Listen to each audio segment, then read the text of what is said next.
Entonces, sin más preámbulo, vamos a dar inicio a esta clase. Si bien este es un tópico bastante complejo, porque realmente las técnicas de litigación oral hoy por hoy tienen un papel importante dentro del juicio oral, sobre todo, es que vamos a tocar justamente y empezar definiendo un poco, dándole la forma de qué significa el contrainterrogatorio, ¿no? Para referirnos específicamente cómo contrainterrogar, primero tengo que saber qué es el contrainterrogatorio para conocer sus límites, para conocer su naturaleza, para conocer sus características y otras. Entonces, en suma, digamos, utilizando muchas de las digamos, conceptos de esta figura es que el contrainterrogatorio es el intercambio oral que se hace entre el abogado y el testigo citado por la contraparte. No es un testigo cualquiera, sino es el testigo de la contraparte. Y sobre esto me permito hacer una pequeña introducción. Si bien sabemos, pues, que el proceso penal se divide en tres etapas claramente diferenciadas, tenemos una primera etapa que se llama investigación preparatoria, que incluso se subdivide en diligencias preliminares e investigación preparatoria propiamente dicha o formalizada. Luego tenemos una fase de etapa intermedia, que es una etapa propiamente de control, donde específicamente se van a filtrar los medios de prueba que van a ser admitidos para juicio. Esta etapa intermedia tiene un papel también preponderante, pese a las severas críticas que tenemos contra esta etapa, lo cierto es que es útil para el juicio oral. ¿Por qué? Porque en la etapa de intermedia, donde específicamente vemos los controles, tanto de acusación como de sobreseimiento, lo que vamos a hacer aquí es sanear esta fase. Entonces, en un supuesto en el cual, por ejemplo, el representante del Ministerio Público requiere una acusación, postula además medios probatorios para estos ser admitidos ante el eventual juzgamiento. En esta fase de control, además, se va a discutir si es que existe mérito o no para pasar a juicio oral. Por su lado, la defensa técnica hará lo propio. Una vez que el juez de investigación preparatoria corre traslado de la acusación y los anexos que la componen, específicamente la defensa también tiene el plazo de 10 días para presentar u ofrecer algún medio probatorio de descargo. Entonces, esto es bastante interesante e importante porque a partir de esta etapa es que se va a saber cuáles van a ser los medios de prueba admitidos para el juzgamiento. Ojo, esto es bastante importante porque superado el control formal, superado el control sustancial y en la fase del control probatorio, es que esto lo subdividimos así. En la fase de control probatorio no solamente vemos el análisis u oposición a algún medio probatorio del Ministerio Público, sino además existe una fase en la cual se llama el ofrecimiento probatorio. Aquí, conforme a la norma y el artículo 350 de nuestro Código Procesal Penal, nos permite, como defensa técnica, ofrecer medios probatorios de descargo que ante un eventual juzgamiento se van a tener que actuar. Entonces, esta etapa intermedia se viste o se reviste por lo que se denomina como libertad probatoria. Esta libertad probatoria es, y me gusta mucho graficarlo como un embudo. Un embudo que tiene esta forma, ¿no? La boca ancha y cada vez tenemos estos filtros más angostos. Bien, en estos casos, la libertad probatoria viene a estar en la boca. ¿Por qué? Porque en la etapa intermedia es la etapa estelar para el ofrecimiento probatorio. ¿Lo puedo ofrecer en juicio? ¿Puedo ofrecer prueba en juicio? Claro que sí, pero con alcances más limitados. Imagínense nuevamente el embudo. ¿Lo puedo ofrecer? Claro que sí, pero es más angosta su admisión. La posibilidad de que me lo admitan tiene que cumplir de manera rigurosa lo estrictamente condensado y contenido en nuestra normativa procesal penal. Y tenemos justamente en el juzgamiento fases, tenemos herramientas donde podemos postular efectivamente este ofrecimiento de prueba nueva, por ejemplo. Claro, y en el embudo toma la forma de la parte más angosta. Y luego la prueba excepcional. Imagínense, cada vez más angosta. ¿Puedo ofrecer prueba excepcional en juicio? Claro que sí. Está debidamente regulado y recogido en la norma. Pero el detalle es, hay posibilidades de que me lo admitan, dependerá del juicio. Y no es lo mismo haberlo ofrecido en la etapa intermedia que hacerlo en el juzgamiento. Entonces, hay cuestiones estratégicas y claves que no solamente se restringen o limitan a la fase de juzgamiento, sino que también tenemos y deberíamos tener muchísimo cuidado, los defensores sobre todo, para tomar las precauciones en etapa intermedia. Mi llamado principal es que podamos pues ser diligentes específicamente en esta fase de etapa intermedia en la cual vamos a tener tanto que oponernos, filtrar la prueba, los medios de prueba para ser exactos del Ministerio Público, pero también postular y ofrecer medios probatorios de descargo. Entonces, moraleja, conclusión, no dejemos todo para el juicio, porque es tal cual al embudo, cada vez más complicada su admisión o su amparo. De hecho, además de la prueba nueva que está regulada en nuestra normativa procesal penal, también tenemos otras herramientas como el reexamen de prueba inadmitida en juicio, en etapa intermedia, en la etapa anterior. Quiere decir que en este ejercicio que les estoy haciendo, en el cual Ministerio Público postula sus medios probatorios de cargo, ¿sí? Defensa postula sus medios probatorios de descargo, pero la judicatura, quien se encargará de admitir o no el medio de prueba, y esto va a estar recogido en el auto de enjuiciamiento, podrá aceptar con diverso argumento algún medio probatorio o rechazar algún otro. Si yo soy la parte afectada por este rechazo del medio probatorio, puedo en juicio cuestionar ello a través del reexamen.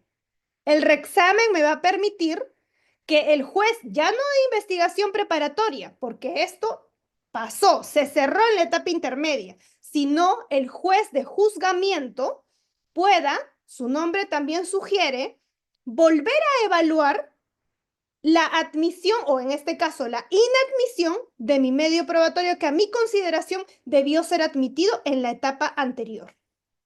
Entonces, puede existir una fase en la cual le voy a solicitar al juez penal que reevalúe, reexamine este medio probatorio inadmitido en la etapa intermedia.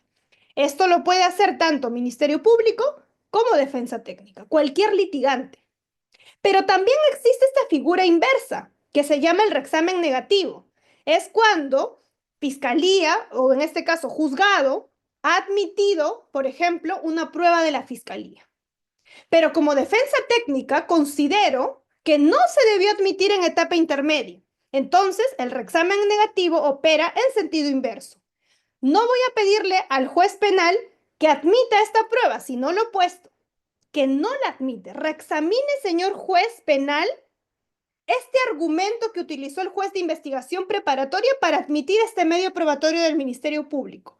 Porque conforme esta especial argumentación que le voy a hacer, porque para esto tiene que existir este criterio y requisito taxativo que está en la norma que se llama especial argumentación, no una argumentación básica, insípida, insuficiente, sino especial argumentación. Este adjetivo superlativo hace que específicamente tengamos que argumentar no solamente lo mismo que hice en etapa intermedia, sino tengo que hacer una argumentación superior a esta. Bien, entonces, con estos aspectos bastante claros, bastante gráficos de cómo opera esta cuestión en general, mi mensaje es que no todo lo dejemos para el juicio oral. Tenemos que reparar y ser diligentes en la etapa intermedia. Pero consulta, ¿qué pasa si el caso me llega en juicio oral? Yo no fui defensa técnica en la etapa intermedia. Esa es otra cuestión, ¿no? Que también nos ceñimos a esta regla del embudo. También pasa lo mismo. Las posibilidades de que me admitan también son menos, digamos, remotas que al haberlo hecho en etapa intermedia. Claro, aquí se pueden alegar otros criterios, ¿no? Por ejemplo, soy nueva defensa, hubo una defensa ineficaz, entre otros, pero como ya lo ha dicho el Tribunal Constitucional, no basta la simple alocución o alegación de que hubo o no una defensa ineficaz, sino que esta tiene que ser revestida de algún elemento probatorio. Bien, entonces, teniendo estas bases, algunas gráficas, vamos a entrar de lleno a esta fase estelar, como lo denomina sobre todo la doctrina, del juicio oral. Y en este juicio oral también tenemos algunas subfases. Estas son una fase preliminar o inicial, donde van a iniciar con los alegatos de apertura. Tenemos una fase en la cual también la que le sigue es la conformidad o la conclusión anticipada del debate probatorio. ¿Por qué se llama conclusión anticipada? ¿Anticipada de qué? Anticipada de la fase de actuación probatoria. Entonces, frente a ello, el acusado o acusada se va a declarar culpable y por tanto se terminaría este juzgamiento. Entonces, esta es la fase inicial.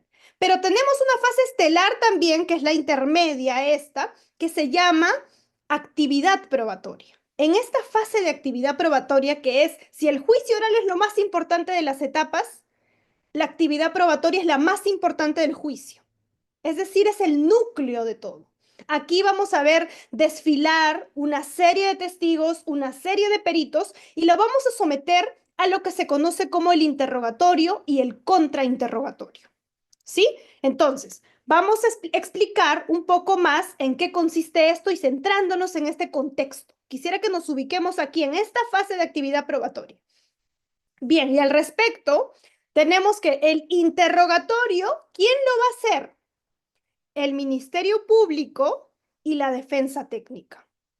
¿En qué orden? Vamos a iniciar con los medios de prueba ofrecidos y admitidos para el Ministerio Público y posteriormente lo de la defensa técnica. Pero en este ejercicio o en esta variante, testigo 1, viene el testigo 1, se pone frente al juez. ¿Bien?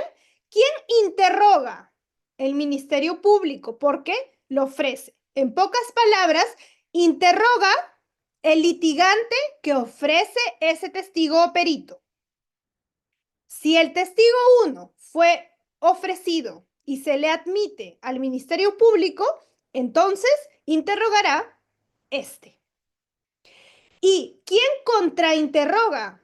Bien, contrainterroga el oponente, el contrario. Su nombre también es muy sugerente. Contrainterrogatorio. No te voy a interrogar porque ya lo hizo el litigante que me ofrece, pero te voy a someter a un contrainterrogatorio. En pocas palabras, este contrainterrogatorio, en el ejemplo que les brindo con el testigo 1, estaría a cargo de la defensa técnica, que no la ha ofrecido. Y lo mismo ocurrirá con el testigo 2, 3, hasta el X que pueda haber postulado, propuesto el Ministerio Público.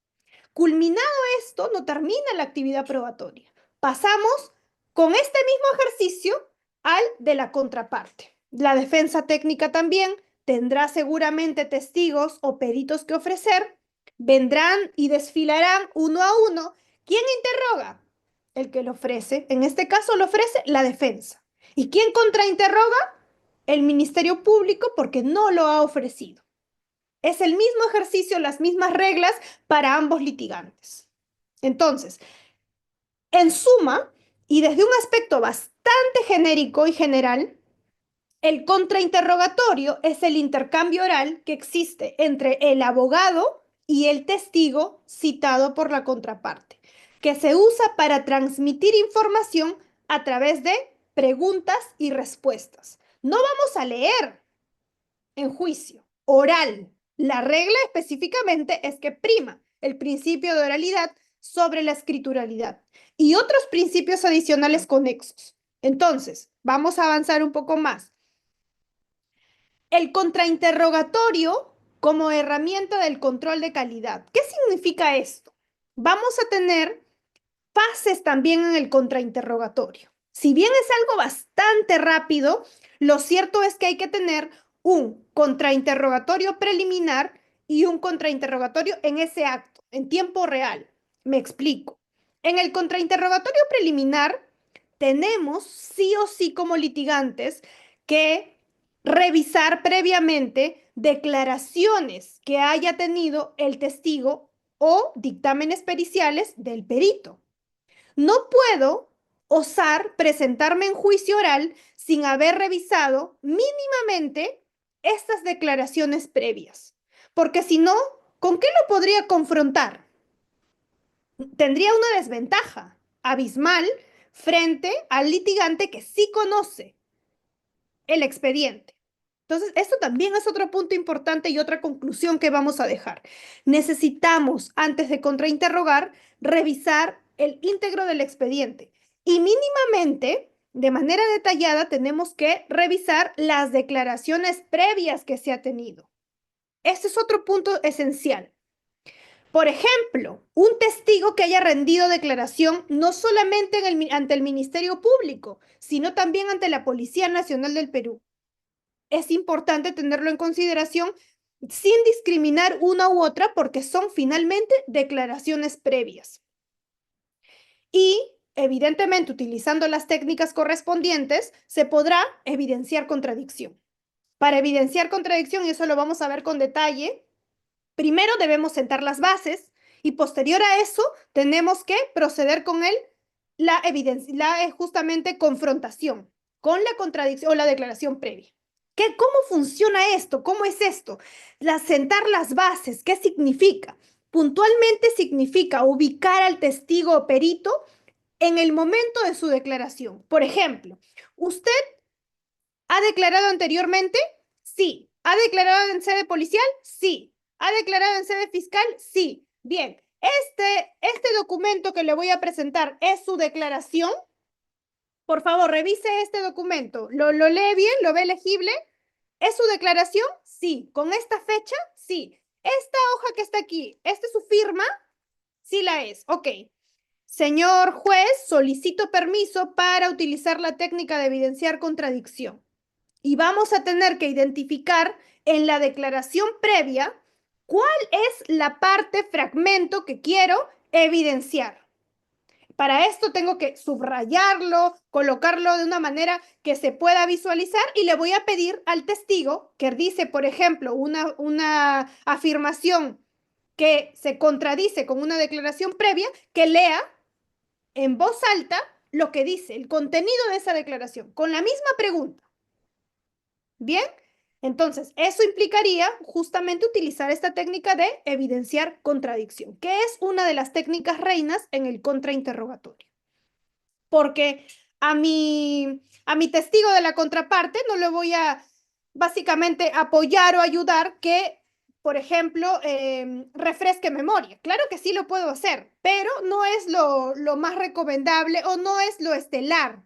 Sino lo estelar es evidentemente confrontarlo, evidenciarlo con alguna declaración anterior.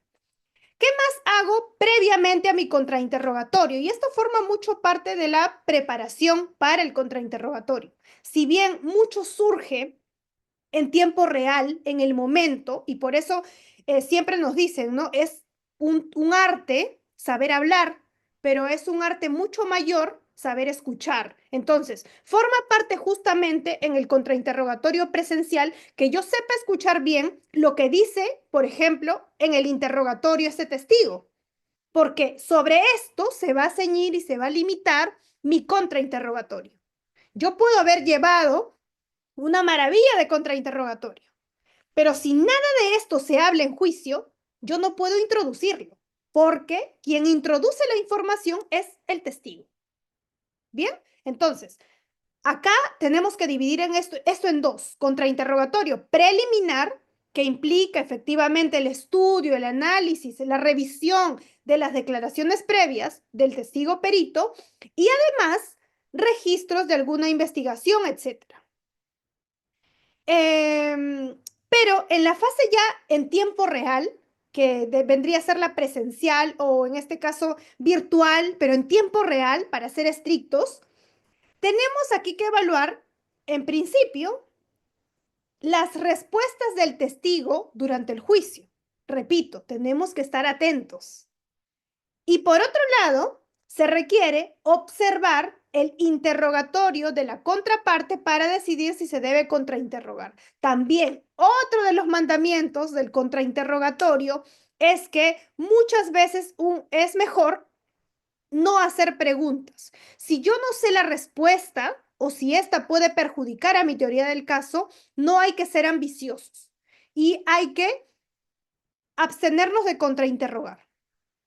Dicen también, y esto está en algunos textos, en doctrina, se dice que muchas veces, por estrategia, el mejor contrainterrogatorio es el que no se hace. Entonces, también vale reparar en efectivamente saber si me conviene o no, porque eso es estrategia, contrainterrogar. O si, por ejemplo, ya quedó todo claro, o necesito afinar este detalle, o si ya está declarando, digamos, una cuestión totalmente que perjudique mi teoría del caso, ¿es conveniente haciendo un control de daños hacer mi contrainterrogatorio o no? Bien, entonces, todas estas cuestiones también lo tenemos que ir evaluando en el momento. Por eso es que mucho de esto depende del nivel de interrogatorio que se tenga.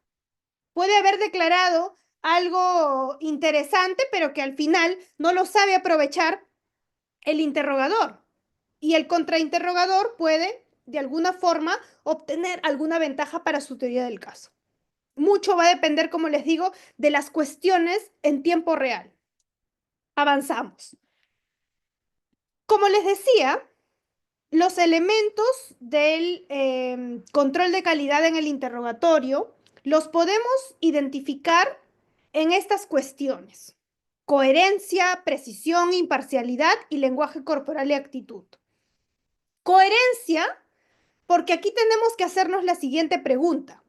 ¿El testigo mantiene la misma versión en todas sus declaraciones? Haber revisado previamente sus declaraciones. ¿Es coherente, es consecuente? Precisión. ¿Los detalles que proporciona son verificables y lógicos?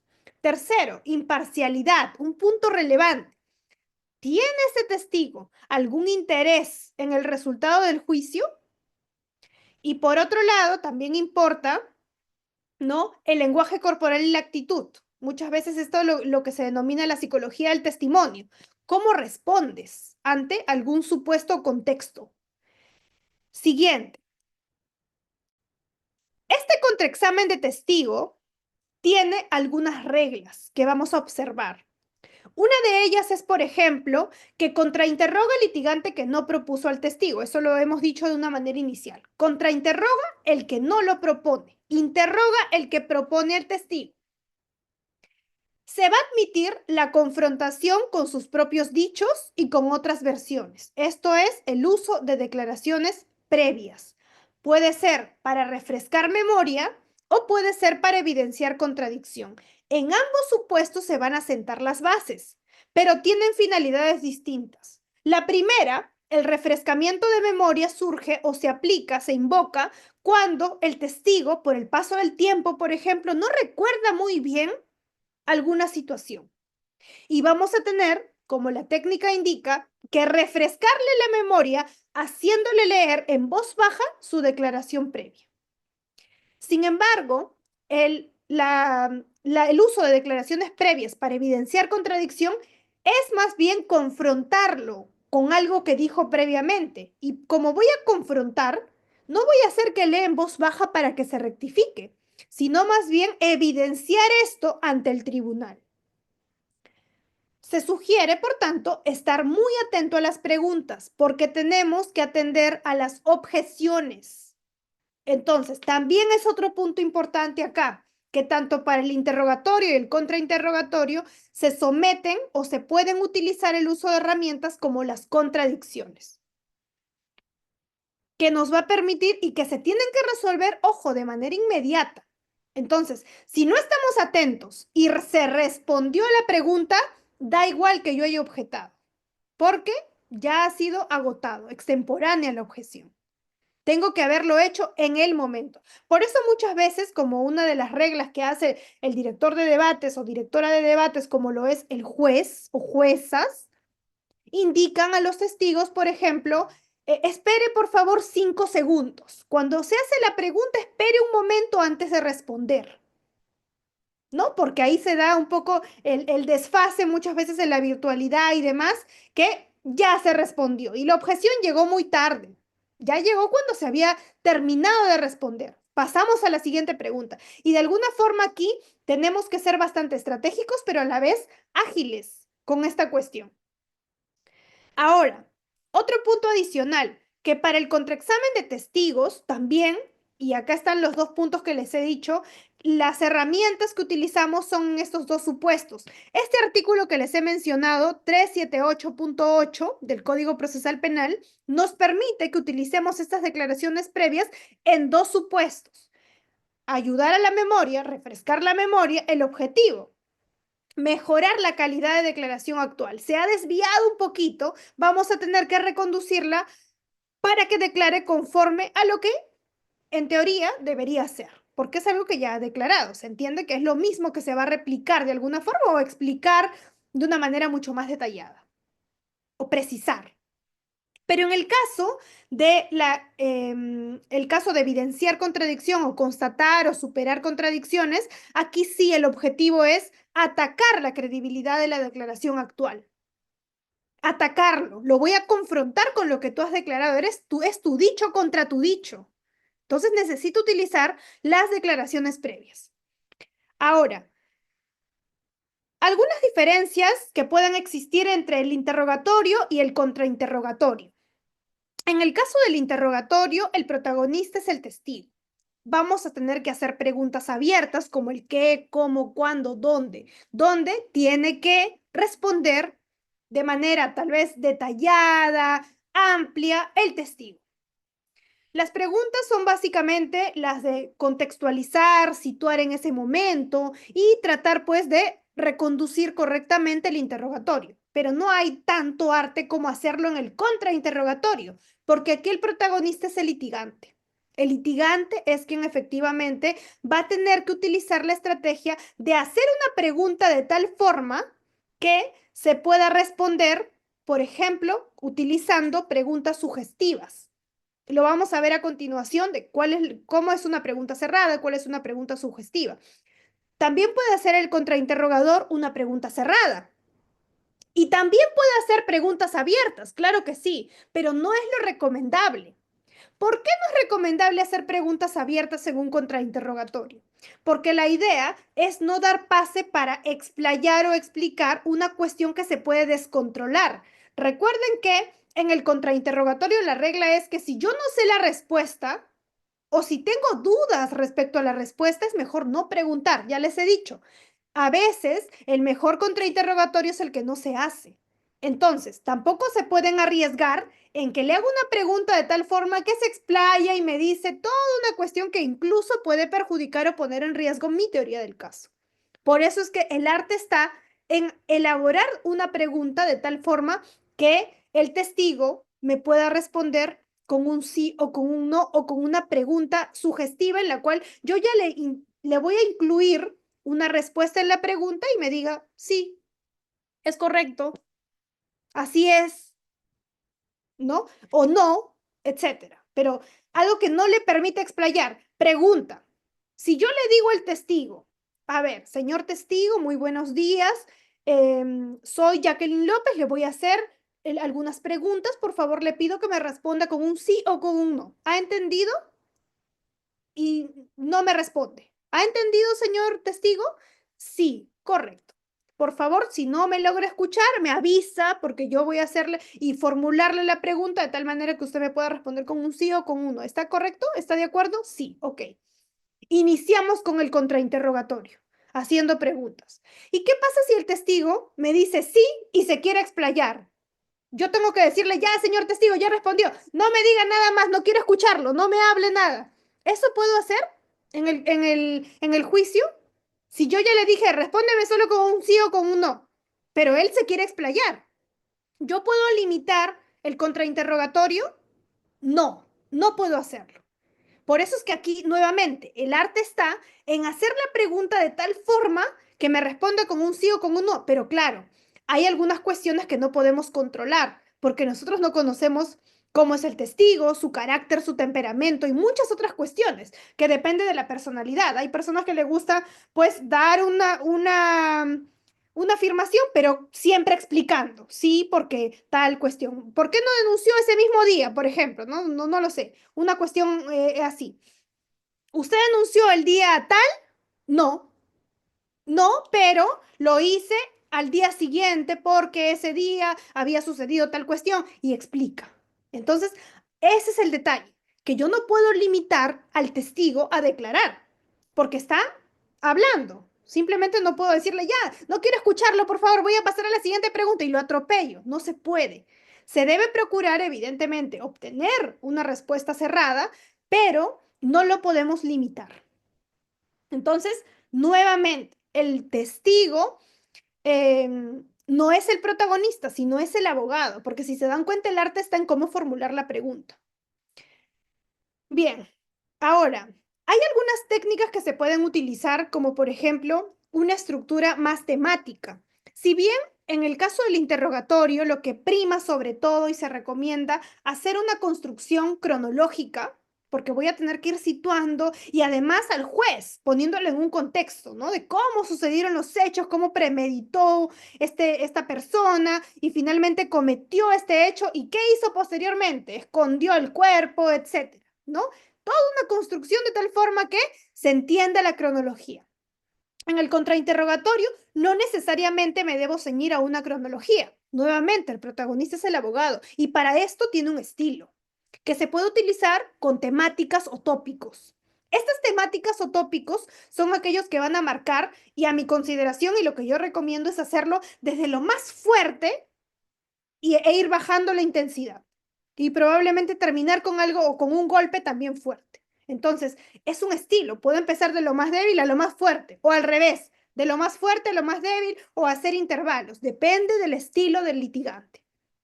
Pero se recomienda que esto sea temático. No puedo hacerlo de manera inconexa, desordenada, en la cual hago una pregunta sobre el tópico, por ejemplo, lugar, y luego al final de nuevo estoy tocando algo que se me había olvidado. Esto es muy inconexo, a menos que sea una estrategia, que eso es una excepción. Pero evidentemente sería importante tenerlo en esa línea. ¿Sí? Bien, vamos avanzando también en otros puntos. En el caso del control del contrainterrogatorio, ya les he indicado que el protagonista es el abogado. Pero además hay que hacer un control de si el testigo, por ejemplo, tiene intereses adversos, ¿no? Porque aquí también hay que ver mucho acerca de si surge o no este elemento de la incredibilidad subjetiva. O sea, que si hay prejuicios en este testigo y que de hecho constituyen un impedimento o una limitación para declarar de manera objetiva. Entonces, esto también es importante, correcto. Mucho depende, repito, el estilo que tenga el litigante.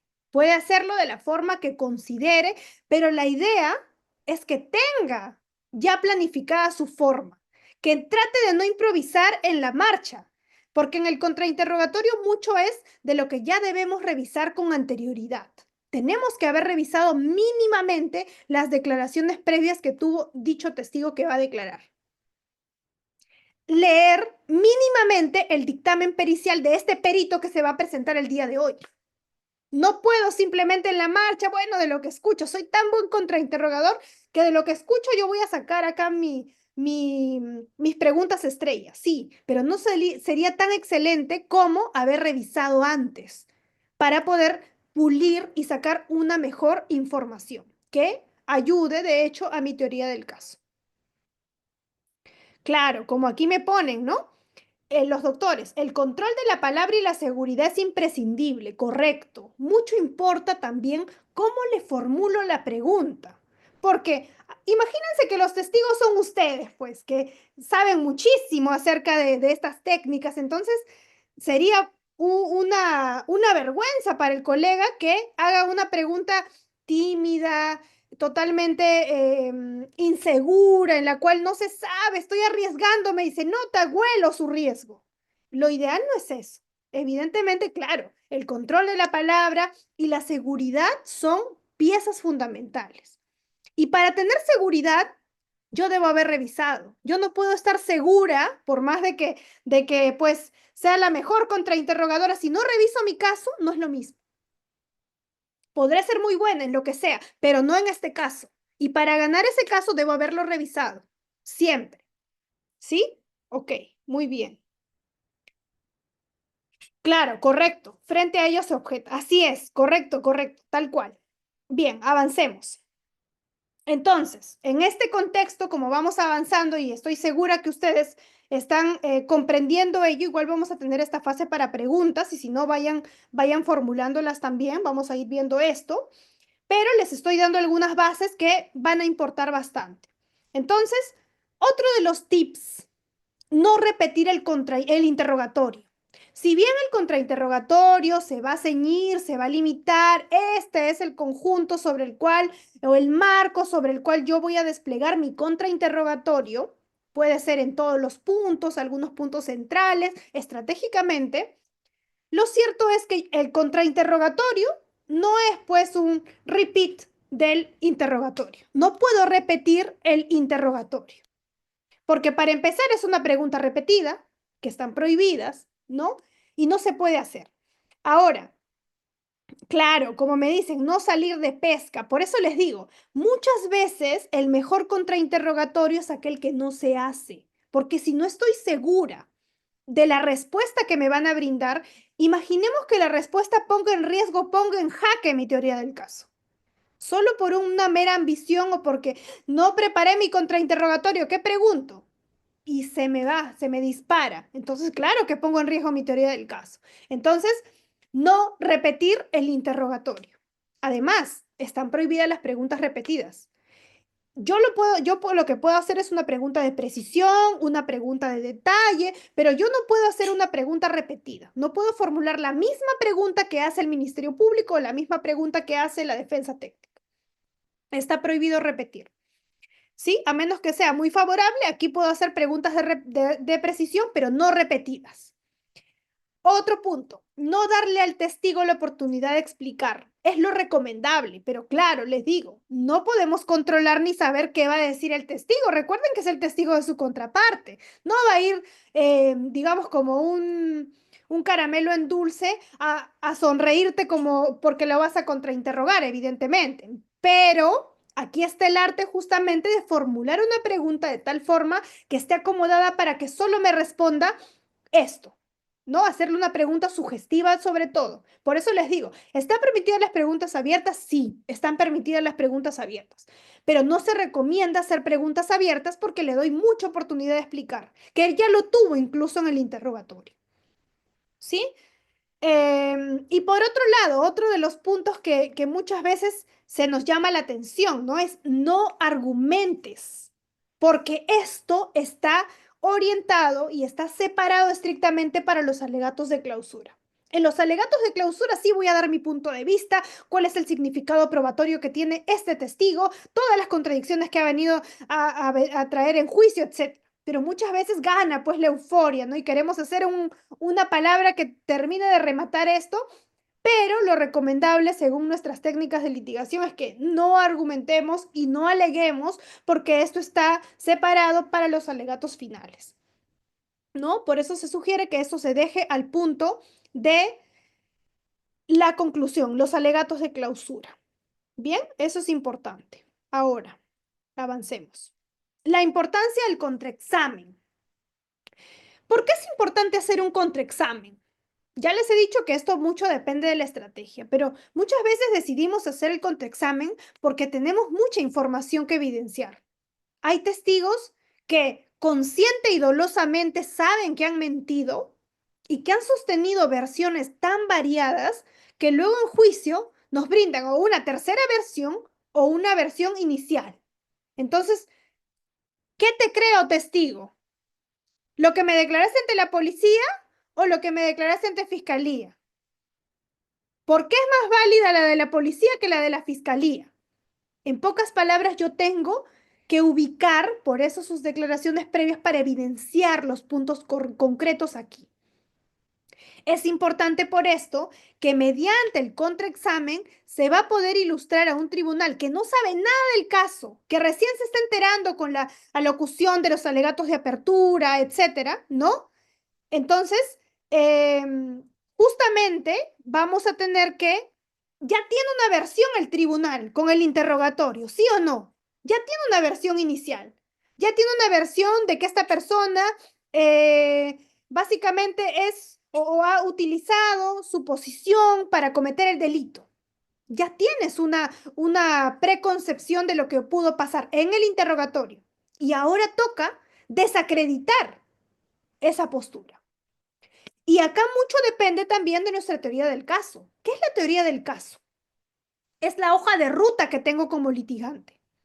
Es la hoja de ruta que me marca qué debo seguir y cuáles son mis lineamientos para llegar al objetivo. Entonces, si mi hoja de ruta como Ministerio Público es construir una imputación fiscal, una tesis, justamente, la defensa técnica, que es la contraparte, no solamente tiene que destruir esta hipótesis, ¿no? Fiscalía construye una hipótesis, defensa, en alguna medida, destruye esa hipótesis, pero ahí no se agota el trabajo del abogado litigante. Tiene además que construir una hipótesis alternativa. No, señor magistrado, no es como lo dice el Ministerio Público, destruyo, porque sucedió tal, y tengo que construir y darle al juez o jueza una explicación de qué pasó. No termina mi trabajo destruyendo una hipótesis fiscal. Muchas veces los colegas atacan totalmente la tesis, pero entonces, ¿qué pasó? Tengo que darle esa hipótesis alternativa al juez.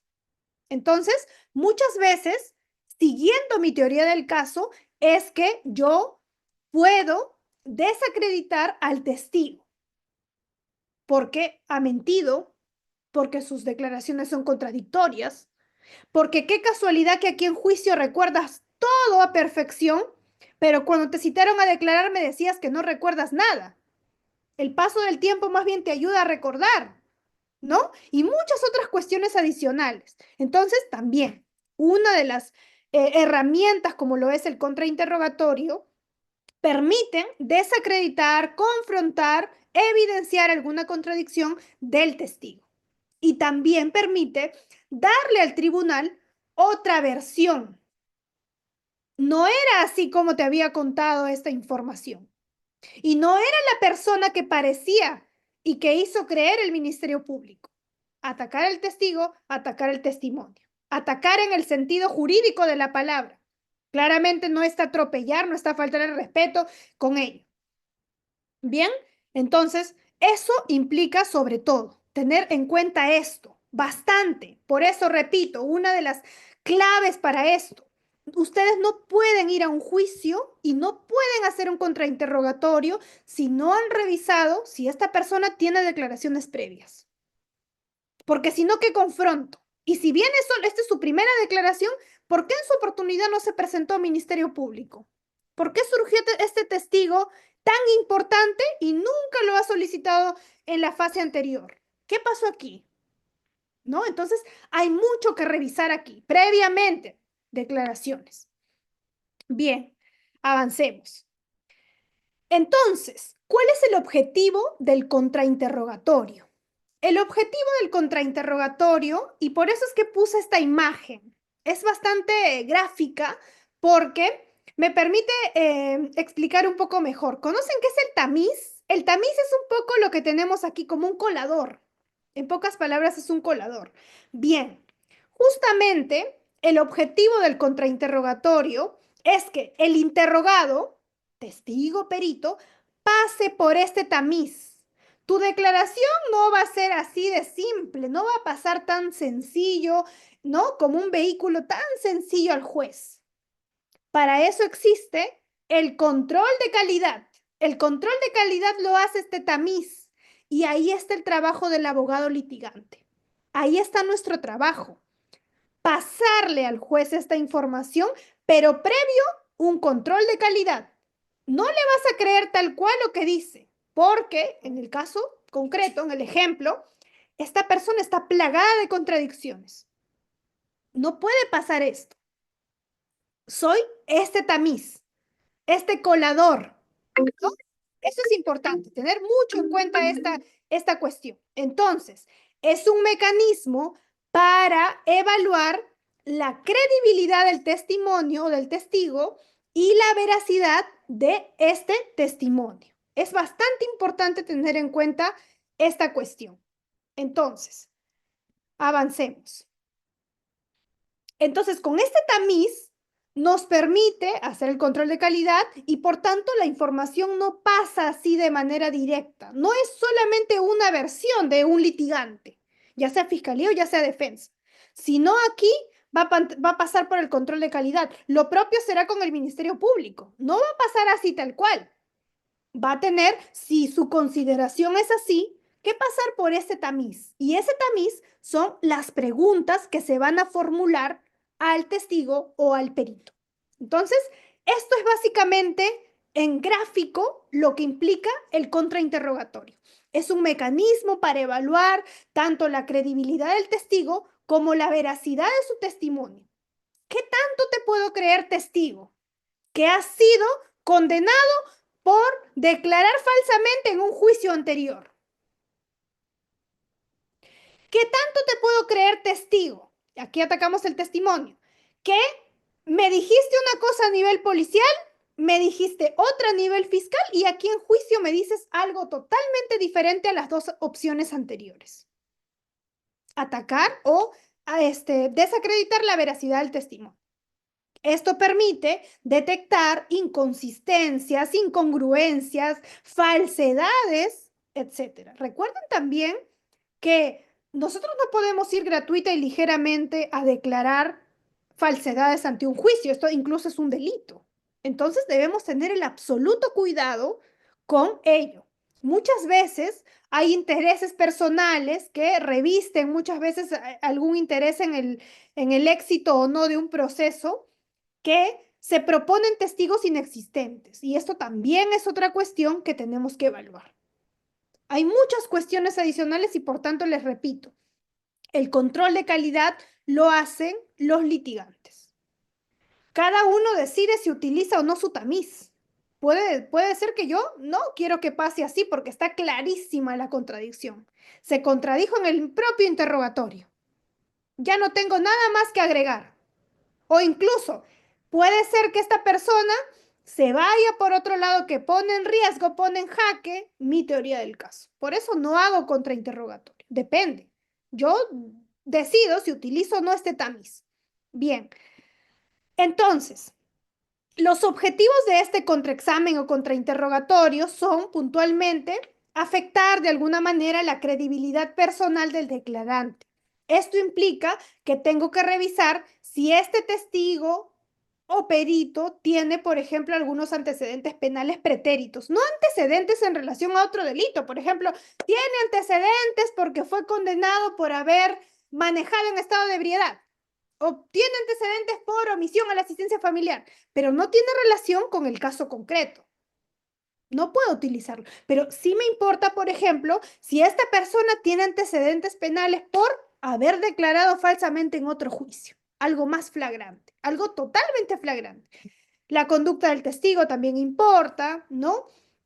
La presencia de adicciones a sustancias, etcétera, la existencia de algún interés comprometido. Yo tuve un caso en el cual citaron como testigo, ¿no? La contraparte citaba al testigo a su madre, que era una persona adulto mayor de casi 90 y algo de años, no era bastante mayor, evidentemente, y ¿qué pasa? Que la citan, acude de manera virtual y la señora no podía siquiera hablar una palabra, no recordaba ni su nombre, porque para esto, luego, de una manera posterior, se supo con un examen que la señora sufría de Alzheimer.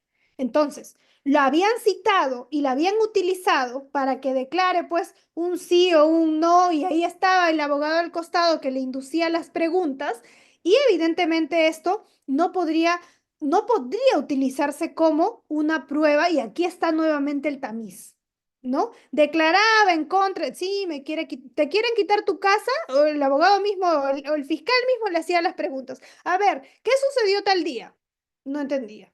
Ese día te quisieron quitar la casa, objeción, pregunta sugestiva. Eso está prohibido en un interrogatorio, y así, pese a que se filtraba, de todas maneras, el juez admitía. Decía, no, que responda, a ver, y decía, ese día me querían quitar la casa. Y, o sea, claro, pero previamente yo ya le había dicho como interrogador la respuesta. Entonces la persona, a ver, que responda. Sí, ese día me quería quitar la casa, etcétera. Eso está prohibido. Pero una de las críticas es que muchas veces hay jueces que lo permiten y eso no, no cabe en estas mismas técnicas, ni la propia normativa permite que hagamos esas preguntas sugestivas. Otro de los problemas que surgen en el mismo juicio es, por ejemplo, cuando se hace una pregunta y el testigo responde algo ajeno a esa pregunta, pero Judicatura dice, ya respondió.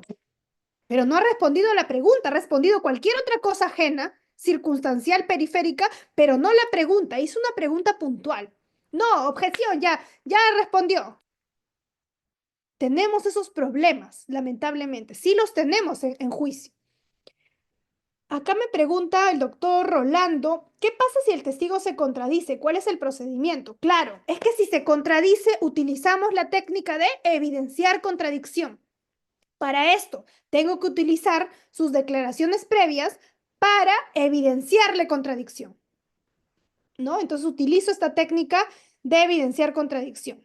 El refrescamiento de memoria es cuando el testigo no recuerda. No me acuerdo, sinceramente ha pasado 5 años y no recuerdo muy bien qué pasó ese día. Ok, no hay problema y siento las bases. ¿Cómo siento las bases? Sitúo al testigo en ese momento. Señor, ¿usted ha declarado anteriormente? Sí. ¿A nivel policial? Sí. ¿A nivel fiscal también declaró? Sí, correcto. Este documento que le voy a poner a la vista es la declaración que usted ha rendido a nivel policial, como me comenta, sí. ¿Esta es su firma? Sí, bien. En esta pregunta indica tal cosa. Por favor, léanla en voz baja para usted, la lee y luego, bien, le voy a hacer nuevamente la pregunta y ya le refresqué la memoria y continúo. Porque la regla no es que lea todo, sino la regla es que cuando no me acuerdo, utilizo su declaración previa para refrescar memoria. Pero si quiero evidenciar contradicción, si quiero atacar en esta cuestión, es que voy a utilizar su declaración previa para evidenciar contradicción. La técnica es la misma. La técnica es, siento las bases, lo sitúo en el momento de su declaración, pero ya no le hago leer en voz baja, porque no vas a recordar, no te quiero refrescar. Aquí te quiero evidenciar la contradicción, que lo digas a viva voz, tu contradicción A, que es totalmente diferente a la anterior. Por eso es que le pido que lo lea en voz alta acá.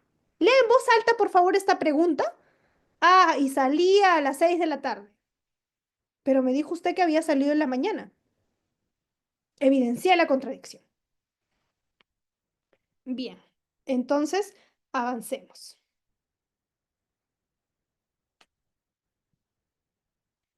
A ver.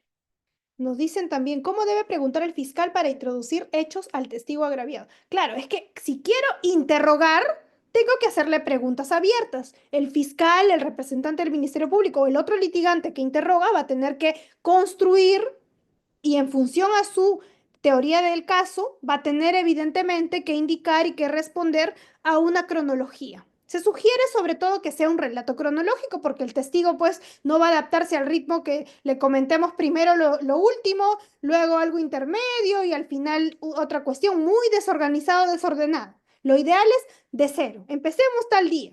Bien. Y empecemos a esta hora. Ok. Y así poco a poco ir avanzando. Eso tiene que hacer el fiscal cuando tiene que interrogar. Quien introduce los hechos es el órgano de prueba, en este caso, el testigo. Bien, avancemos entonces. El anterior era la credibilidad del testigo. Y acá es la fiabilidad del testimonio. Una cosa es el testigo y otra el testimonio. El testigo es el órgano de prueba, el que va a juicio, que va a deponer en juicio, que va a declarar. Pero otra cosa es el testimonio. Hay que evidenciar acá la inverosimilitud del relato, ¿no? Las contradicciones, ¿no? Me dice cosas fantasiosas, algo que es imposible que ocurra, por ejemplo, ¿no? Algo que no cuadre en las horas, me dijo que estuvo en tal lugar, pero después me dice que siempre estuvo en casa.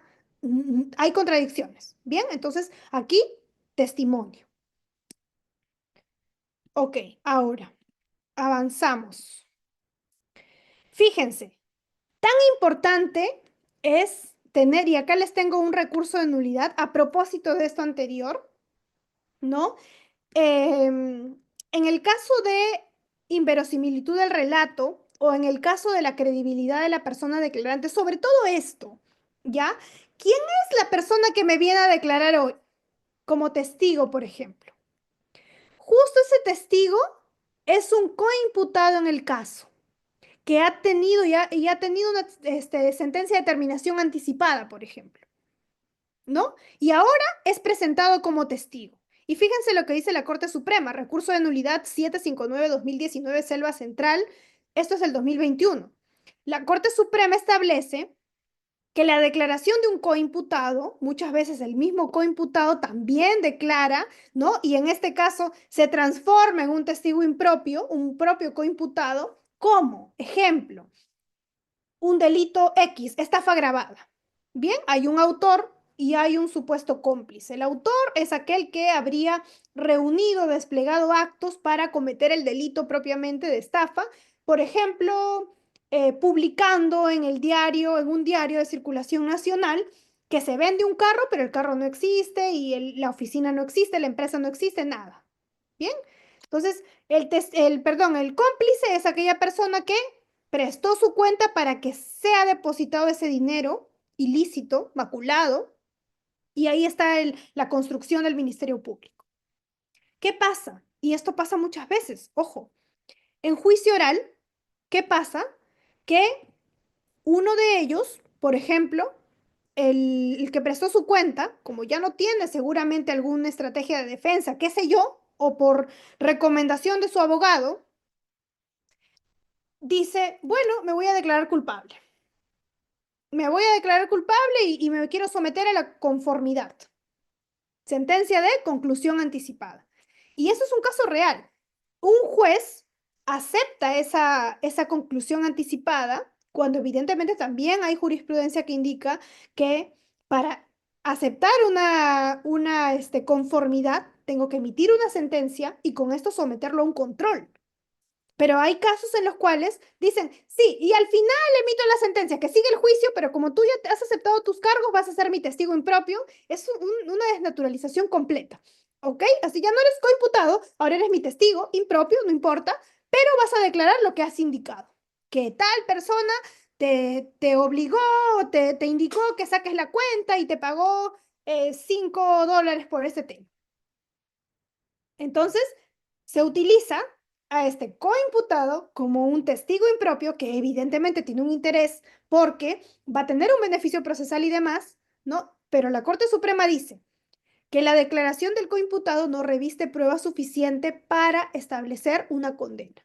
Si lo único que se tiene es la declaración de un coimputado, o en este caso del testigo, quien se transforma así, que es desnaturalizado claramente, no es suficiente. Y en ese caso concreto que se analizó, lo único que se tenía para incriminar al supuesto autor es la declaración del supuesto cómplice o del cómplice en este caso, que por querer cubrir al verdadero autor, se indicó a una tercera persona que finalmente fue condenada por el delito de estafa agravada.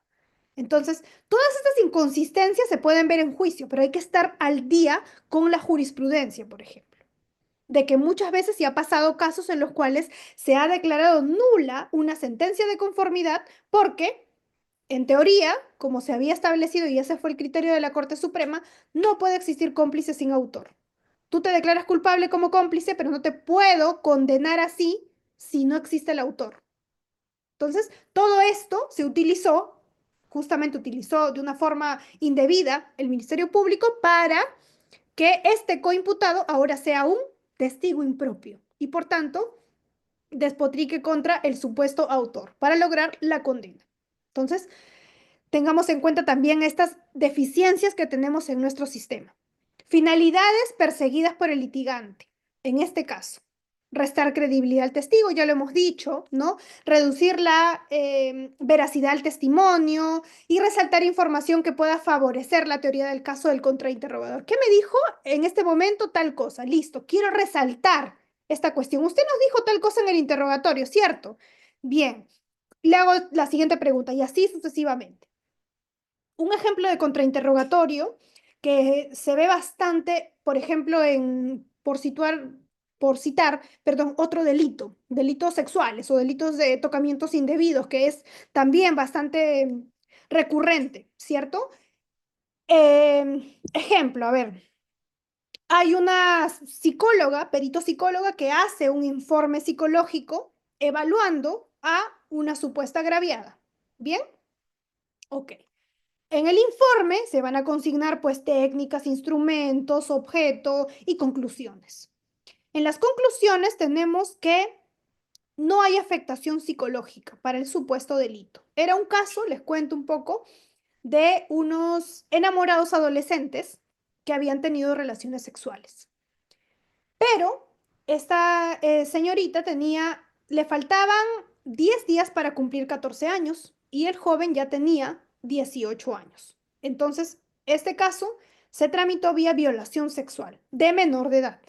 Entonces, era un tema bastante fuerte. Eran enamorados, ellos lo reconocían, la señorita indicaba que no la había violado, pero sus padres habían descubierto esto porque habían entrado a sus chats, la persiguieron y estuvieron en ese momento. O sea, previamente hicieron todo este punto. ¿Qué pasa? Que en la pericia psicológica sale que no hay afectación psicológica en la menor, en este delito puntual que les estoy indicando. Entonces, en el interrogatorio, Ministerio Público aprovecha pues para sacar todos los puntos de este informe, porque así tiene que hacerlo el litigante que ofrece. Tiene que aprovechar todos los recursos de este dictamen. Bien, entonces, em, ¿qué sucede? En este caso, específicamente sucede que en esta conclusión sale que no hay afectación psicológica. La pregunta que se le hace en el contrainterrogatorio es la siguiente, por ejemplo, dígame, usted nos ha indicado que no existe afectación psicológica, ¿verdad? Cierto. Y esto se debe a que tuvo o afrontó esta situación con sus padres, ¿verdad? Por eso, según la psicóloga, había salido que no hay afectación porque había tenido un soporte familiar. Era uno de los criterios que en psicología había utilizado para ello. Entonces, em, ¿qué pasa? Le dice, sí, sí, correcto, ha tenido un soporte familiar y por eso ha salido que no hay afectación. Bien, usted también nos ha indicado que no hay afectación psicológica porque, ¿no? Esto toma un poco de tiempo para que recién pueda asimilar la afectación, ¿verdad? Correcto, también. Tenía dentro de sus criterios, había indicado, por ejemplo, uno, que no sale afectación, pero eso no significa que va a salir en un futuro. Eso es el paso del tiempo. Dos, decía que había tenido o se debería o se podría deber, porque hablaba en abstracto, a, por ejemplo, situaciones de afronte que puede respaldar la familia, que también ayuda para que no salga la afectación. Y la pregunta que se le hace es, ¿y también cabe la posibilidad de que sea porque el hecho no existió? Objeción, ¿no? Ministerio Público, objeción, ¿cómo le va a hacer esa pregunta? La pregunta es las posibilidades. Estamos hablando de una es si tuvo afronte de la familia. La segunda es porque el paso del tiempo no lo va a permitir y que puede ser que en un futuro lo tenga. Puede ser, correcto. Pero también puede ser que el hecho no haya ocurrido y por eso salió que no hay afectación psicológica. Sí. Ok. Termino. Termino allí. Por ejemplo, ¿no? Hay otras cuestiones adicionales, porque ustedes saben que específicamente tenemos que ver el caso concreto. Y en este caso la psicóloga había indicado pues estas situaciones. A ver, algún otro punto adicional? Hay una mano levantada, me parece. Me estaban haciendo una pregunta. No, doctora. Ah, ya, ok, Por- ok. Uno, porque no tiene cámara activa y dos, para que no interrumpa la sesión. Adelante, Ya, doctora. perfecto. Gracias, muchas gracias. Perfecto. Claro. Y ahora, ¿qué pasaba? En este caso concreto, justo lo que me están indicando acá, quería justo sellar aquí. En este caso, ¿qué pasaba? Era un delito de tocamientos indebidos, ¿ya? Era un delito de tocamientos indebidos, correcto. Donde sí prima, también conforme a la jurisprudencia y dentro de más elementos, la pericia psicológica, ¿sí? En este caso, ¿qué había pasado? que la familia había eh, revisado las conversaciones de la menor, ¿bien? Y habían visto que se iba a encontrar con su enamorado y fueron a este lugar. Fueron antes, estaban ya con la policía antes. Y cuando llegan al lugar, que era una casa de uno de los familiares de estos, que supuestamente iba a estar desocupada, llegan todos al hecho. Y el hecho puntual es que este joven había aprovechado en besar a la menor y con esto había generado los tocamientos indebidos. Este era el hecho. ¿Ya? Entonces, uno de los criterios que se tenía que evaluar era la afectación psicológica y otros aspectos adicionales. Ya la menor había dicho que él era su enamorado y tales cuestiones, pero evidentemente, ¿no? Sí, ahora mismo vamos a dar el pase a las preguntas. Evidentemente sí va a haber un pase a las preguntas, solamente que conforme a las reglas de la misma plataforma y de Audiapolis, es que las preguntas las vamos a formular al final. Por favor, les pido, quienes no tienen el nombre aquí, pero pueden colocar tal vez su nombre para hablarlos de manera personal, y les voy a dar el pase para que formulen sus preguntas al final, Sí, prendiendo su doctora. cámara y con las reglas. Sí, doctora, justo no sé quién es el participante honor, por la cual no se tiene que identificar con el nombre como cada uno de los participantes. Puede continuar, doctora. Gracias. Gracias, muchas gracias. Entonces sí se les va a dar el pase, solo que con las reglas que ya se les ha indicado al inicio y en este momento. Vamos avanzando. Algunas características del contraexamen. Fíjense, esto también es otro punto importante, perdón, aquí. Las características del contraexamen. Consideraciones previas. El control la va a ejercer el contraexaminador y no el testigo. Primer punto. El control no lo tiene que manejar el testigo no me tiene que manejar como abogado para él decirme qué quiere responder y qué no. Claro que no. Yo tengo que hacerlo como abogada litigante o el Ministerio Público también como litigante. El control lo tiene, repito, el litigante. Entonces, además, dentro de estas características, yo debo saber y formular concretamente mi pregunta, correctamente también. No le puedo formular una pregunta capciosa, no le puedo preguntar una pregunta compuesta, etcétera. Tengo que procurar hacer preguntas cerradas y sugestivas. No está prohibida las preguntas abiertas, pero no son lo recomendable. Debo hacer un hecho por pregunta. No debo ser ambiciosa en que en una sola respuesta me digas todo y evitar que el testigo evada la pregunta. Sobre esto último tenemos pues estos problemas, como les he dicho, ¿no?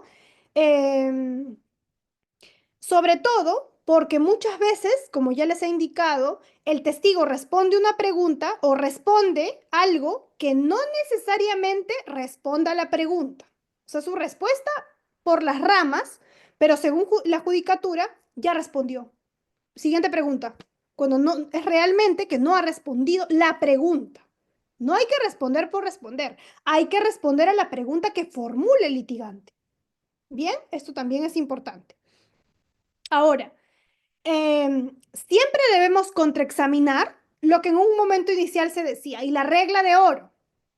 Muchas veces el mejor contrainterrogatorio es el que no se hace. Y para esto tengo que saber y controlar, haber tenido ya controlada esta cuestión. Entonces, si yo no sé qué me va a responder el testigo, es mejor no hacer la pregunta, ¿no? Y me tengo que hacer algunas siguientes preguntas que acá les voy a dejar para que ustedes lo puedan evaluar antes de formular su contrainterrogatorio. Por ejemplo, ¿el testigo ha perjudicado su caso? En el interrogatorio, ¿ha perjudicado su caso? Si la respuesta es no, contrainterroguemos, porque si el testigo perjudica mi caso y es potencialmente alto que lo haga en el contrainterrogatorio, es mejor no preguntar. ¿Es importante el testigo? ¿Es el testigo estrella de mi caso? ¿Necesariamente tengo que contrainterrogar o puedo prescindir de ello? Siguiente pregunta. ¿Tiene el testigo un rol central dentro de la prueba de la contraparte? ¿Es la prueba estelar del Ministerio Público o simplemente la podemos prescindir? ¿Ok? Entonces, siguiente. ¿El testimonio fue menos dañino de lo que usted esperaba? También pasa esto, ¿no? Yo pienso, pues, trágicamente que el testigo va a decir otras cuestiones, pero Sin embargo, hay un resultado favorecedor en el interrogatorio que yo puedo aprovechar en mi contrainterrogatorio. O algunos puntos que han quedado sueltos, pero que se dijeron de manera muy ligera, que yo los puedo afinar en mi contrainterrogatorio. Entonces, siguiente también, ¿cuáles son las expectativas realistas de lo que puede obtener en el interrogatorio ese declarante? ¿Qué puedo obtener? Y para esto me tengo que hacer una pregunta previa. ¿Qué necesito? ¿Qué quiero obtener? No voy a ir a pescar ese día, bueno, obtuve este pescadito pequeño. No, yo tengo que obtener tal cuestión.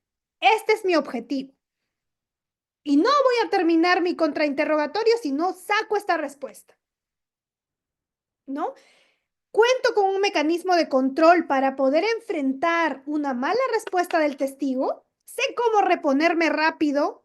Tengo capacidad de respuesta para formular otra pregunta. ¿Qué tal si tengo correctamente mi pregunta, pero el juez me dice, o me objeta la fiscalía y me dice, no, siguiente pregunta, reformule.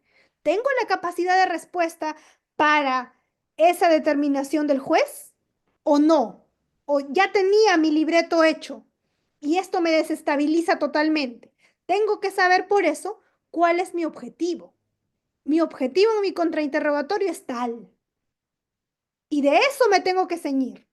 Pero si yo no sé cuál es mi objetivo, bueno, va a venir ese testigo, no sé qué hace, qué hizo, la verdad, no me acuerdo, ha pasado tantos años, voy a ver en la marcha cómo me va, improvisaré. Eso está contraindicado. Tengo que saber mi objetivo en principio. Por otro lado, aquí en este libro, que también bastante se cita en doctrina, ¿no? Y muchos de los litigantes lo toman en consideración porque es un libro, digamos, bastante pequeño para leer y bien práctico de revisar, nos dice, ¿no? Que como un mandamiento, su libro es Los 10 mandamientos del contraexamen, nos señala como un noveno mandamiento esta de saber cuándo preguntar, en alusión a que a veces el mejor contrainterrogatorio es no hacer ninguna pregunta, o a veces la mejor pregunta es aquella que no se hace. Eso es lo que se dice también. Entonces, no necesariamente soy un mal litigante si no contrainterrogo, porque esto responde a una estrategia y a mi teoría del caso. Yo no la puedo perjudicar o dañar por una situación externa. Tengo que tener claro mi objetivo y con esto decido si lo formulo o no. Bien, ahora, ¿qué tipo de preguntas tenemos en materia de litigación oral? Y sobre todo tenemos estas tres preguntas. Preguntas abiertas que responden a respuestas también que se explayan. Tienden a que el testigo se explaye, narre, exponga, ¿no? Todo aquello que ha percibido con sus sentidos, porque recuerden que un testigo es aquel que ha percibido algo, ha visto, ha oído, ha comido, etcétera, ha sentido, ha tomado, no lo sé. Preguntas abiertas. Sobre todo, las clásicas preguntas abiertas a la pregunta que nos hacía el colega de cómo que debe interrogar, perdón, el Ministerio Público a un testigo, tiene que hacer preguntas abiertas. Recomendación, en orden cronológico, porque para esto se responde un orden. Pero ¿cuáles son las preguntas abiertas maestras? ¿Qué? ¿Cómo? ¿Cuándo? ¿Dónde? ¿Quién? ¿Verdad? Esas son las preguntas abiertas. ¿Qué pasó tal día? ¿Quién estuvo ese día? ¿No? ¿Dónde estuvo tal? Preguntas maestras en las preguntas abiertas. Preguntas cerradas.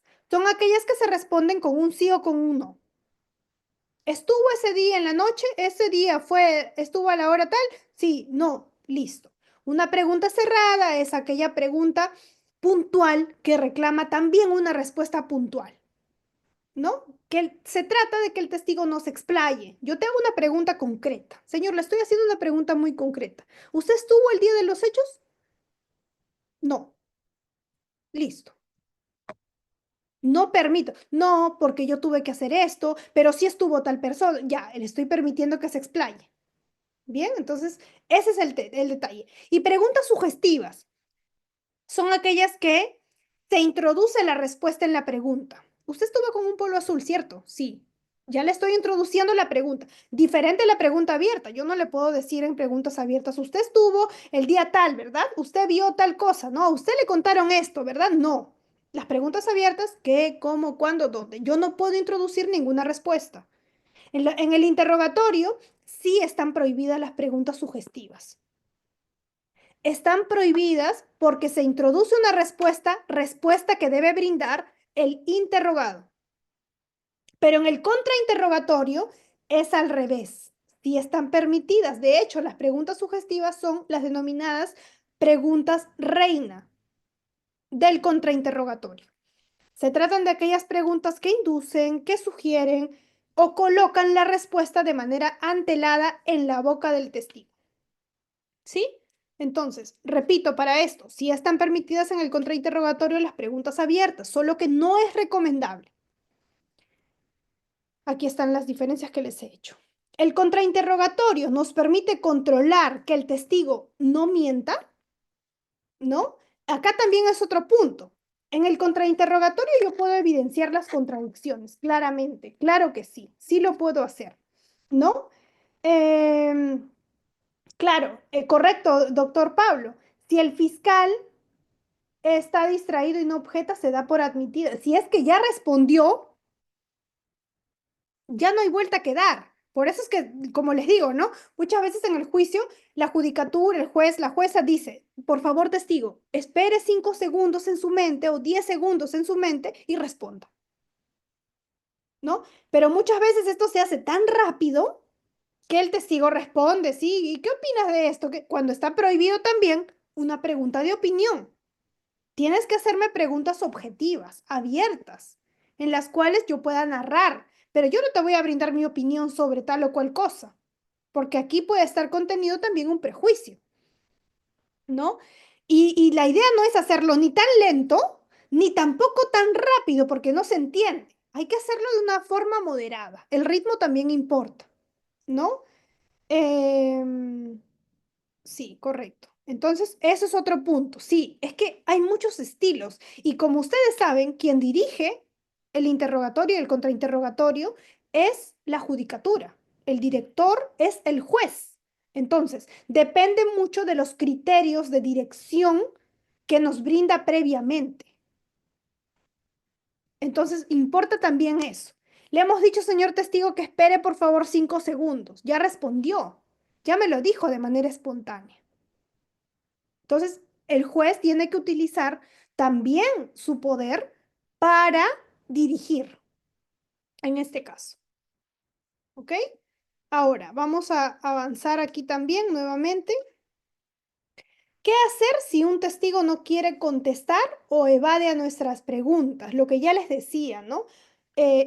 Por lo general, un testigo tiene, y esto es la regla, que responder a las preguntas que se le hace, tanto en el interrogatorio como en el contrainterrogatorio. Pero muchas veces ocurre que la judicatura acepta o da por respondida una pregunta a la cual no se ha realmente respondido. Y acá se aparenta una respuesta. Se tiene una respuesta supuestamente del caso, pero me dijiste algo totalmente diferente a lo que te estoy preguntando. Me diste tu apreciación, sí, pero te estoy preguntando algo concreto del hecho. Y eso no me has respondido. Y eso también, nuevamente, depende y es una crítica totalmente constructiva a la judicatura, que muchas veces pasa esto. Ahora me dicen, y vamos respondiendo un poco las preguntas, ¿no? ¿Se puede prescindir de examinar al testigo y solo dar lectura de su declaración a nivel policial? Ello cuando es posible, nos dice, ¿no? Bien, acá, con relación a esto. ¿Puedo prescindir de examinarlo? ¿Qué dice la norma? Porque nos ceñimos por la ley. Como abogados tenemos el respeto irrestricto a la ley. Ok, la norma me dice que yo tengo que primar la oralidad, es decir, yo no tengo que primar lo que me has declarado por escrito antes que vengas a declarar tú de manera espontánea frente al juez. Entonces, yo tengo que haber citado al testigo y frente a la inconcurrencia, a percibirlo. para traerlo en grado fuerza, porque su testimonio seguramente forma parte de un aspecto nuclear de una teoría del caso, tanto del Ministerio Público como de la defensa, ¿no? Y solamente se va a poder leer en casos, por ejemplo, en los cuales haya muerte del testigo. Claro, ¿cómo vamos a traer a un testigo si ya ha fallecido? Segundo, que se encuentre en grave estado o imposibilidad de concurrir. Solo en esos casos, estrictamente, se va a tener que leer la declaración. Pero la regla general, repito, es que concurra el testigo al juicio y deponga y se someta a un interrogatorio, pero también a un contrainterrogatorio. Igual o algo similar sucede con el acusado. El acusado que decide aceptar someterse a un interrogatorio, evidentemente también lo va a hacer para contrainterrogarlo. Y en este caso, evidentemente, ¿qué pasa si decido no declarar como acusado? Leerán mis declaraciones previas en juicio. Pero estas son las reglas. Lo vamos a ver ahora en breve cuando toque lo del acusado. Eso funciona así. La regla es que concurras al juicio y declares de manera oral, espontánea. Ahora, posibilidades de proseguir, bueno, hay orden cronológico, orden temático, eso depende mucho de la estrategia y el estilo que ustedes tengan. Después, es importante prepararnos previamente, eso ya les he indicado, sobre todo tenemos que revisar, ¿no? Estas reglas o revisar las declaraciones previas, sobre todo. Esto también es totalmente relevante e importante. Y acá me gustaría dar lectura a este artículo del Código Procesal Penal, ya a propósito de las preguntas que me están haciendo, ¿no? Aquí, el artículo 381, al colega que está haciendo la pregunta de los menores de edad, regula justamente puntualmente esta pregunta con relación a estos testigos especiales. Se llama audiencia especial para testigos y peritos. En este caso también, específicamente estamos hablando, y acá hay un examen especial cuando se trata de menores de edad. Perdón, 380 del Código Procesal Penal. El juez, de oficio o solicitud de parte, puede ordenar que el acusado no esté presente en la audiencia durante un interrogatorio. Puede ser, por ejemplo, en delitos sexuales, que la víctima mayor de edad va a acudir a declarar. Se puede permitir en este caso, el juez puede ordenar que salga dicha persona de la sala. Y claro, se garantice su derecho a través de su abogado defensor y el juez, la misma judicatura, el colegiado. Se puede hacer eso, sí. Segundo punto, el apartado 2, numeral 2. De igual manera se procederá así en el interrogatorio de un menor de 16 años. Es de temer un perjuicio relevante para él o si en el interrogatorio de otra persona como testigo perito en presencia del acusado existe el peligro de perjuicio grave para su integridad física o salud. Hay una audiencia especial para ello. Tan pronto como el acusado esté presente de nuevo, debe instruírsele sobre el contenido esencial de aquello que se ha dicho o discutido en su ausencia. También, no se está recortando el derecho. La norma flexibiliza este punto para salvaguardar los intereses y la integridad de las víctimas. Entonces, se permite por eso que salga del ambiente. Bien, con respecto a ello, ahora vamos avanzando. Con la preparación previa ya les he indicado, revisar previamente el expediente es básico, tengo que revisar qué declaraciones previas tiene y demás, ¿no? Avancemos. Algunas recomendaciones básicas. Observe y escuche al testigo en el interrogatorio. Ya les he dicho, ¿no? Es un arte saber hablar, claro que sí, pero también lo es saber escuchar. Yo tengo que escuchar el interrogatorio que hace mi contraparte. No puedo ir confiada con el contrainterrogatorio que yo puedo tener, porque, repito, el contrainterrogatorio se ciñe a lo alegado en el interrogatorio, las respuestas del interrogatorio. Si no he introducido el testigo esa respuesta, yo no puedo abrir ese capítulo. Por eso es importante estar atentos al interrogatorio. Siguiente, observe los lenguajes, ¿no? Evite repetir las preguntas. De hecho, están prohibidas las preguntas repetidas. No puedo hacer, el contrainterrogatorio no es el espejo de un interrogatorio, para nada. Haga preguntas que ayuden a su teoría del caso. No vaya por las ramas, no gaste balas en vano. Ah, siga y ciñase a su teoría del caso. No haga preguntas irrelevantes y que incluso puedan dañar su teoría misma.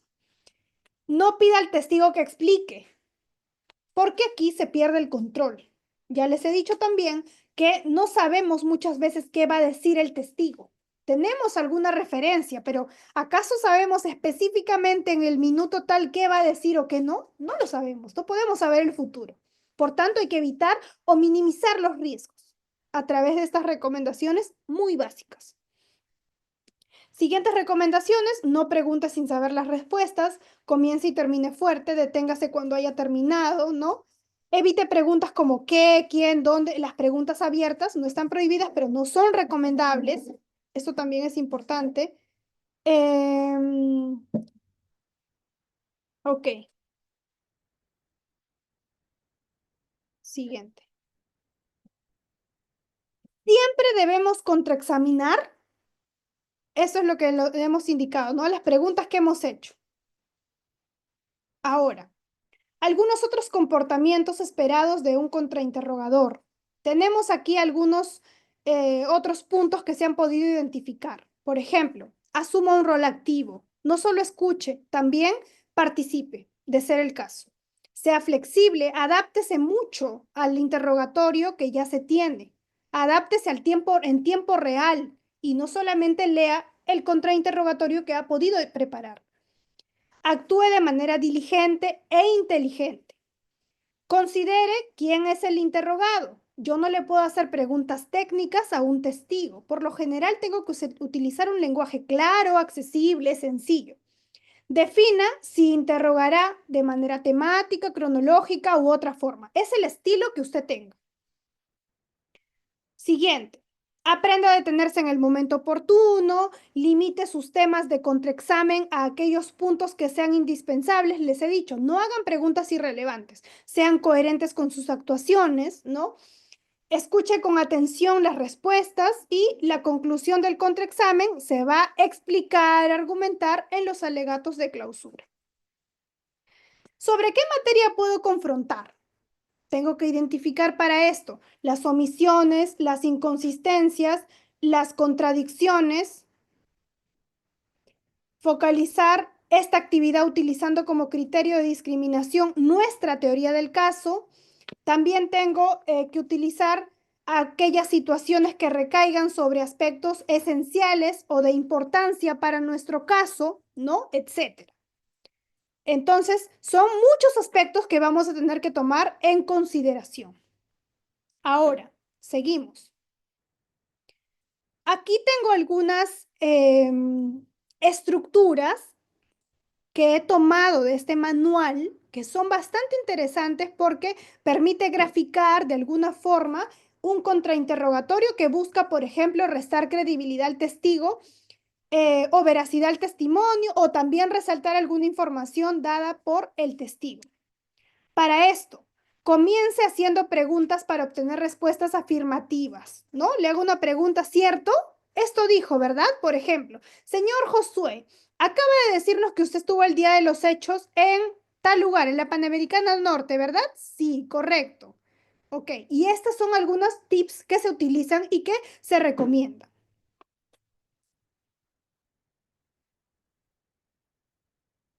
Bien, ahora, este siguiente punto. Ampliar la declaración del testigo hacia los temas de interés. Acá es otro de los puntos interesantes también. Permítame, por favor, un minuto que voy a conectar mi computadora a la energía. Sí, doctora, está bien. Estimados colegas, unos segundos, ya saben, si no te has matriculado al curso del día de hoy, la inversión es de 20 soles, tendrías grabación, materiales de lectura, no solamente el PPT, sino materiales adicionales de la clase. Y, estimados colegas, la certificación va a ser emitida solamente por el Ilustre Colegio de Abogados de Cañete. En caso de algunos participantes, como hace unos momentos había una participante o participantes, no sabemos en sí quién estaba, Honor y Samsung, lamentablemente ustedes como pueden ver, tenemos que cuidar a nuestro docente o nuestra docente, al igual que nuestro público. por la cual tienen que estar debidamente identificados, estimados colegas. Por ejemplo, tenemos a Guillermo, Rivera, a Aníbal, Manuel, a Esperanza, y así sucesivamente, estimados colegas, si no, lamentablemente se le retira. ¿Sí? Muy bien, la otra va a continuar con la sesión. Doctora Jacqueline, adelante. Gracias. Líder. Sí, perfecto. Discúlpeme que tenía que conectar la energía. Bien, en esta misma línea, la estructura del contrainterrogatorio que busca restar, por ejemplo, credibilidad al testigo, ¿no? O la veracidad del testimonio, ya les he dicho que son cuestiones diferentes. El testigo es el órgano de prueba, pero el testimonio es lo que dice este testigo. También se puede confrontar, también se puede desacreditar la veracidad o no de ese testimonio. Y también acá, otro de los tips que se brindan es, por ejemplo, ampliar la declaración del testigo hacia los demás temas de interés. Ocurrió que, etcétera. Dirigir. Tratar aquí es como un cauce. Dirigir al testigo porque muchas veces el testigo pues no sabe qué le vamos a preguntar o se encuentra nervioso naturalmente, etcétera. Entonces también se puede utilizar estas técnicas. Después, hacer preguntas para obtener respuestas afirmativas es lo que hemos indicado en este momento. Preguntar para confirmar la declaración relevante del testigo, ¿no? Situándolo. Usted nos acaba de decir tal cosa, ¿verdad? Por ejemplo, señor tal, usted acaba de decirnos, vi al señor Mario que entregaba el cheque de $500,000 al señor Aldo, de $500,000 al señor tal, ¿cierto? Sí, ok, seguimos. Para redirigirlo, reconducirlo en este tramo. Acá, avancemos, ¿no? Podemos utilizar y situar al testigo aquí. Usted nos ha dicho tal cosa, ¿no? Sí, ok, vamos avanzando. Ojo, sin hacer preguntas sugestivas. Yo no puedo introducirle la respuesta. Tengo que haber retomado de lo que me ha dicho el testigo. Yo no puedo introducir ninguna respuesta porque esta pregunta se objeta por ser sugestiva, por ser pregunta prohibida en un interrogatorio. Ahora, en este punto también, ¿no? Para confrontar, eso ya lo hemos indicado, esto ya lo hemos hablado también. Bien, siguiente punto. En este caso, vamos a tocar, y en este punto, demostrar la inconsistencia o la omisión mediante la utilización de la declaración previa. Para esto tenemos que si se trata de un testigo que no ha sido particularmente hostil, por ejemplo, que consideramos que podemos controlar y que sabemos que no tiene mayores problemas para leer y queremos evidenciar una contradicción, hacemos eso. Sentamos las bases, ¿no? Pedimos permiso a la judicatura, le hacemos leer en voz alta la declaración previa y confrontamos. Nos dice A, pero ahora nos dice otra cosa en voz alta. Eso es. Evitemos que se explaye, que explique. La contradicción está evidenciada, ahí queda. Pero si se trata más bien de un testigo hostil, que sí es difícil de controlar o que no maneja adecuadamente la lectura, tenemos aquí que extremar controles. Y en este caso también es completamente diferente el tratamiento de un testigo hostil, que por ejemplo ha tenido alguna conducta o comportamiento que, digamos, normalmente no tendría que tener un testigo. Tiene, por ejemplo, alguna conducta en la cual evade alguna respuesta, entre otros. Se pide para esto permiso a la judicatura para tratarlo como testigo hostil. Y para esto sí, se tiene que tener bastante cuidado y depende también del poder de dirección que tiene la judicatura. Después, si lo que tratamos de decir o de evidenciar ante un tribunal es una adición, también hay algunos supuestos que tenemos que observar sobre este punto. Correcto, correcto lo que estamos colocando. Ahorita voy leyendo los chats. Ahora, esta pregunta les hago, la siguiente pregunta. Dos consideraciones. ¿Se puede usar la declaración previa del imputado para evidenciar una contradicción? Nuevamente la pregunta. Yo puedo utilizar una declaración previa del imputado. Ya no estamos con testigos, ahora con el imputado. ¿Y puedo contrainterrogarlo? o evidenciarle contradicción, y les voy a presentar aquí dos aspectos que han sido discutidos, uno en la Sala Penal Nacional y otro en un pleno jurisdiccional de Arequipa. En el año 2018 se llevó a cabo el Pleno Jurisdiccional Distrital Penal y Procesal Penal de Arequipa del noviembre de 2018. Y dentro de sus temas, bien, dentro de sus temas, se tiene pues esta pregunta. La pregunta es la siguiente: ¿se puede contrainterrogar a un imputado?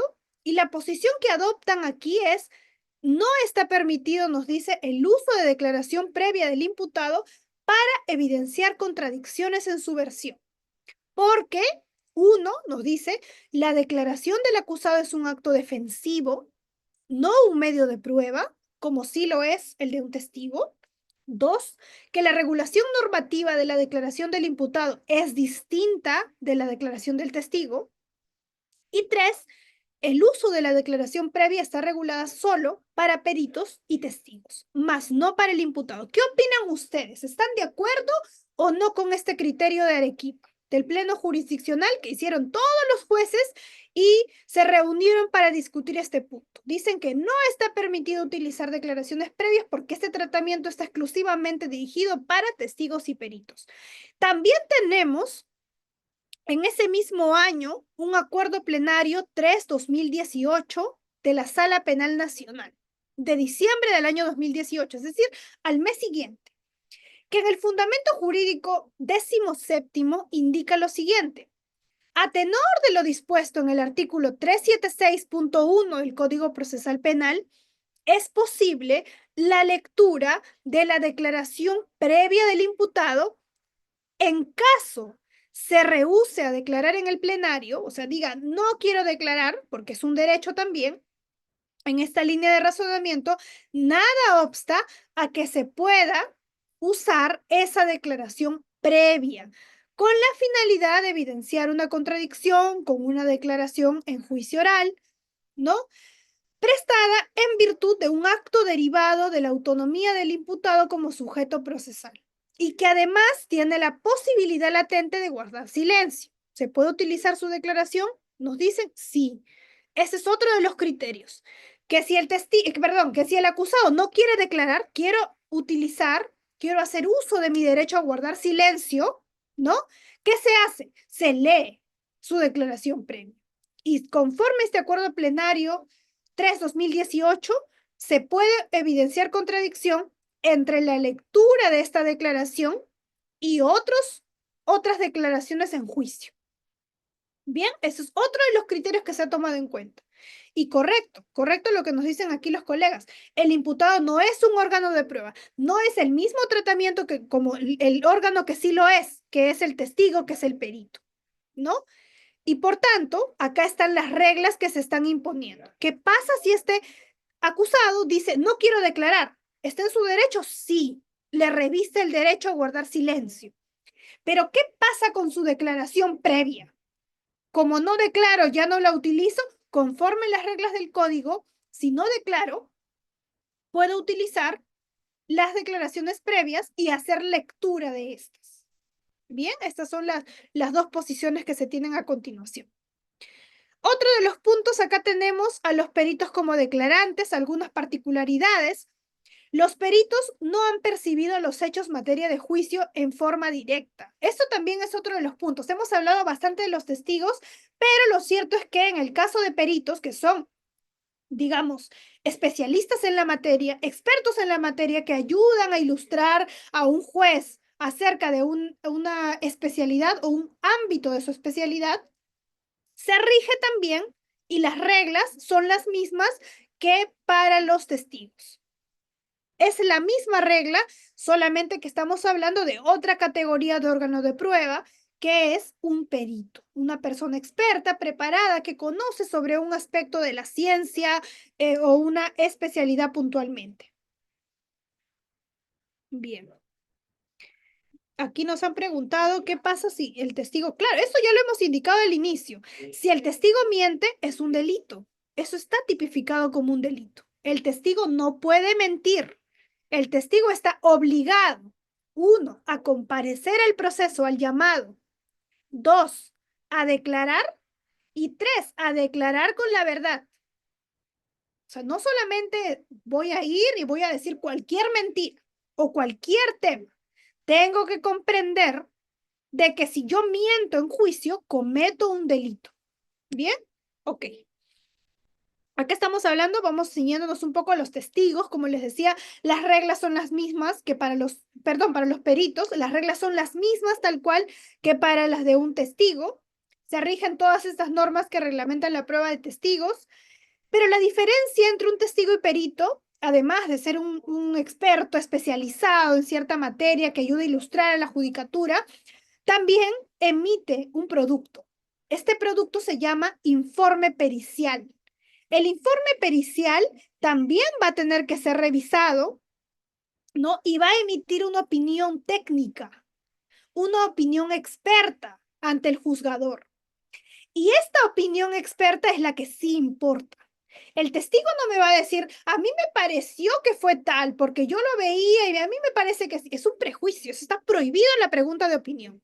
El testigo solo responde lo que ve, lo que percibe objetivamente, no lo que le parece, no lo que le contaron y no, es lo que percibe. En cambio, el perito sí importa su opinión, porque no es una opinión prejuiciosa, es una opinión objetiva acerca de un objeto que se le ha pedido que explaye, que explique y que como nosotros somos abogados, muchas veces no conocemos, por ejemplo, temas o aspectos en psicología, en dactiloscopía, en antropología o en cualquier otra rama de especialidad.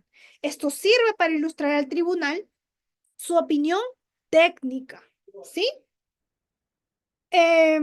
Bien,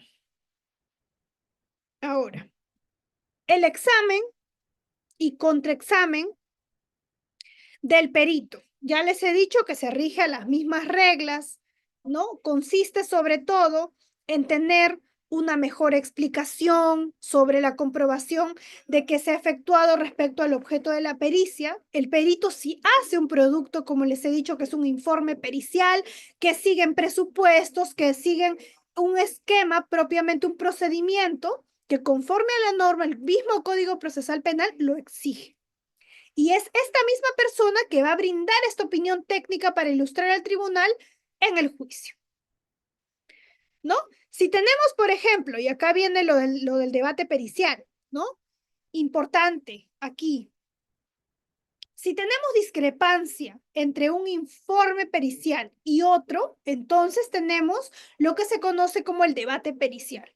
El artículo 378.7 del Código Procesal Penal nos dice que frente a la pluralidad de informes periciales y frente a la discrepancia de estos, se puede promover un debate pericial. Se va a confrontar la posición de los testigos, perdón, de los peritos expertos, estos peritos que conocen esta materia, y se va a tener que someter a interrogatorios y también se van a absolver dudas de la judicatura.